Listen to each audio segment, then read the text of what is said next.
Right, so this is probably one of the most interesting weeks for Blue Protocol because in the span of a week, the game's gone from being super hyped to being super hated. And we kind of saw this coming. I mean, when you have so little information, people are going to run wild with what they have and they're going to make things sound a lot worse than they actually do. Now, a lot of people are saying the game is a gacha game. It's not a gacha game. It just has gacha mechanics, and the gacha mechanics are in itself stupid. I do not agree with them, but it's definitely not a gacha game, so you can't really put this as to the likes of Genshin. Even Amazon came out and said this themselves in this article. They literally compared Genshin and Blue Protocol and said they're nothing alike. The games are very different. But let's get into why people are actually upset with the game. So when you look at a game like Genshin Impact, you see that you can roll for characters in the gacha system. There's banners that come out every so often, and you can roll for a character and you have a chance of not getting that character. What Blue Protocol has done is, instead of using characters for that system, they want you to create your character and customize your character and play all the content just as normal as you would do in any other game, except the cosmetics. And I don't know if it's all the cosmetics or some of the cosmetics, but there are a few cosmetics that are going into a gacha system, and this is what people are very much disagreeing with. We've seen in Overwatch with loot boxes, we've seen in Apex with loot boxes, that people do not like any kind of surprise mechanics anymore. It's a very outdated system. I'd rather just have an item store similar to what Fortnite does, where you can just go ahead and purchase what you want to purchase if you are interested in the item. I do not think that we have to roll or gamble or do any kind of stupid ticket-based slot mechanics because, you know, they want to make some extra money. I think it's very stupid. It's kind of cheating us, and a lot of people are defending it because it's just cosmetics. I think that's also a bad take on this. You just shouldn't want it in the Western version of the game. Now, I know in Japan having gacha is a very common thing. Here in the West, we don't really mess with surprise mechanics.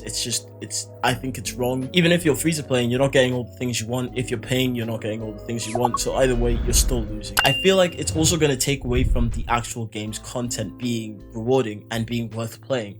Now, I don't know the current state of Destiny 2, but I remember Destiny being a game throughout like a raid, you'll have a chance of getting a certain weapon roll and a certain weapon.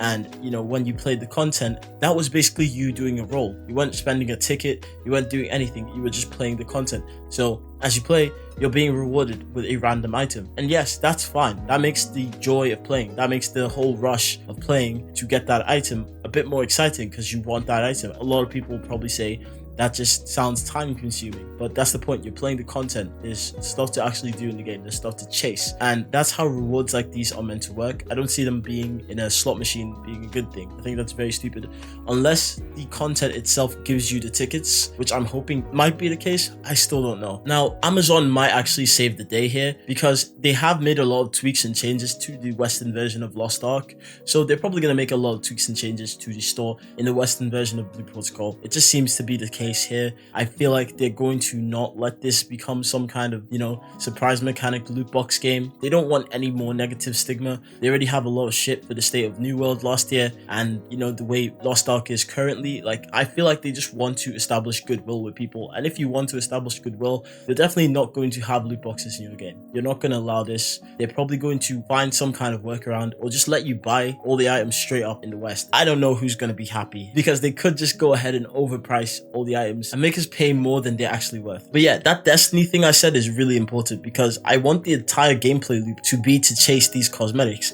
They have highly hinted that the game wants us to focus on customization. The game wants us to be obsessed with making our characters look better. And, you know, I feel like the gameplay loop should be centered around us, you know, building our character customization and making cooler weapons and making cooler outfits as time goes on. Well, if their central focus is on customization, I feel like we're going to have a lot of customization items, but they're not going to be as good as what's in the store. They're going to definitely push all the good stuff to the store, and this is to incentivize people to actually spend money, you know, be willing to pay so they can actually get some really good looking items. And, you know, a lot of the things that you're going to be able to grind for are just not going to look as good.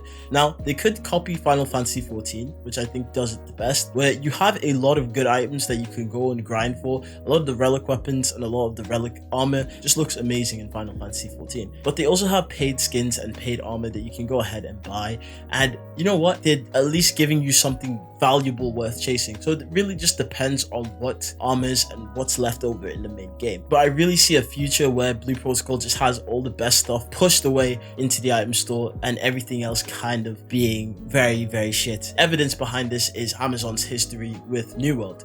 A lot of the things that you can earn in-game don't look as good as what you can buy. Another fear for me is that with this lack of incentive incentive from not getting any cosmetics from the actual game, or just not getting any good cosmetics from the actual game. The game is just going to become a daily activity farm. And basically what I mean by daily activity farm is that you're going to be farming for plugs so you can constantly power chase, and there's not going to be anything else to do above that. It's going to lack a lot of the fun that players make for themselves and the fun I make for myself personally. I'm going to speak for myself here exactly. A lot of the time I want to get the best armor, I want to get the best looking weapons, and then transmog into that, or just collect them and have them so I can create something that looks good. I think that's a lot of people's playstyle as well. It's not just me. Having the value of that kind of gameplay lessened or reduced in any way is definitely going to be something that people aren't going to be really happy with, and I don't think it's something that Blue Protocol really needs right now, especially with the fact that there's not too much information around the game or the Japanese developers, Bandai Namco. Like, someone needs to say something here, someone needs to talk. There's been a lot of Amazon interviews actually, and I will get into that in future videos. I feel like there's a lot of information that we're missing here that Amazon have actually cleared up long ago and people just haven't covered, so that's something that we can do. Last but not least, I want to leave this video on a positive sentiment, and I want to keep people optimistic by saying there's two versions of this game being made. There's the Western version, there's the Japanese version.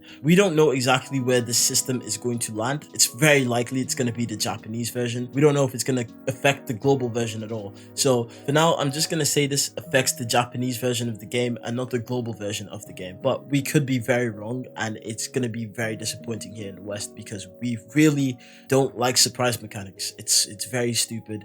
We fought hard to get rid of them in basically every game, and Blue Protocol being like one of the last few games to really cling on to surprise mechanics, I don't really think that's going to rub anyone the right way. So again, have patience, wait for updates, and we'll see how this goes.